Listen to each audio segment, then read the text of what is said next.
We will fall dead and become part of this earth. Somebody else will be walking over it in no time.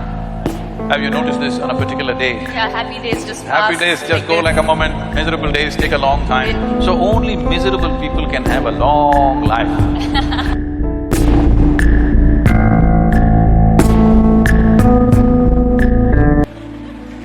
So, we are sitting here right now. We will fall dead and become part of this earth. Somebody else will be walking over it in no time. It's a brief life. It's a very brief life. Especially if you're joyful, it's a very, very brief life. Have you noticed this on a particular day? Yeah, happy days just Happy pass days just go this. like a moment, miserable days take a long time. So only miserable people can have a long life. If you're joyful, before you know what hit you, it gets over. So in this brief life, is it not important that extremely brief life, but the immensity of what a human being can be, this time that's allotted for us is too little.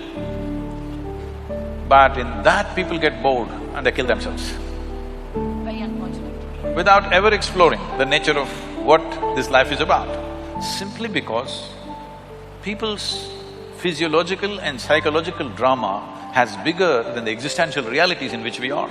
Believe me, those who are successful are suffering a lot more than those who are not so successful.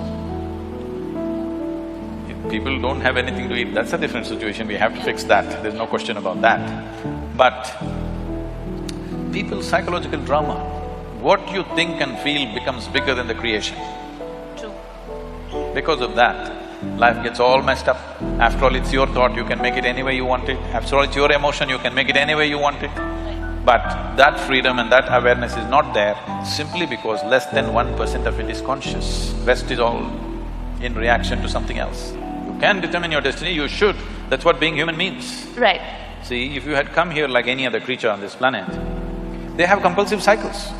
They live by that, it's okay for them, because that's all they're capable of. Once you have come as a human being, everything that you can do, actually if you look at your life, you're not doing anything very greatly different from what the other creatures are doing. They are born, you grow up, they they reproduce, you reproduce, they die, you die. Nothing very different. But these same simple things, we can conduct them consciously. That is the significant thing about being human. The moment you conduct it, let's say you conduct your hand consciously, now this hand will do what you want, isn't it? You won't simply sit here and do like this. Now this hand will do what you want. Suppose you conduct your thought consciously, now your thought will do what you want. If your thought was doing what you want, how would you keep yourself blissful or miserable? Blissful. Blissful. Yeah. If you're blissful, would you go in search of happiness? You'll be in a state of… Yes, you're blissful. So these things that people think are the greatest things in their life, to be peaceful, joyful, nonsense, wouldn't mean a thing to you because you're blissful. But you can't say that to them, they'll feel insulted. You have to… But essentially, if your thought and emotion was taking instructions from you, you would keep yourself in the highest level of pleasantness, whatever that is, isn't it? Correct. Yes. If that happened, your entire life process will come to an ease, total ease. Right now this is because you're a crouching tiger. You have to go get something, always. There is nothing to get. If you sit here, your life is complete. Now it's at ease, total ease. When it's in this kind of ease, it will become perceptive. Now, just pursuing a profession, making money, or even being joyful, or being loving, or falling in love, nothing means anything to you, because just sitting here, the highest level of pleasantness is happening to you. So what would you do with that life? Naturally, you would explore something that is not in your perception right now. This is how spiritual process begins. This is how you take charge of your life. Now you wish for something, it happened.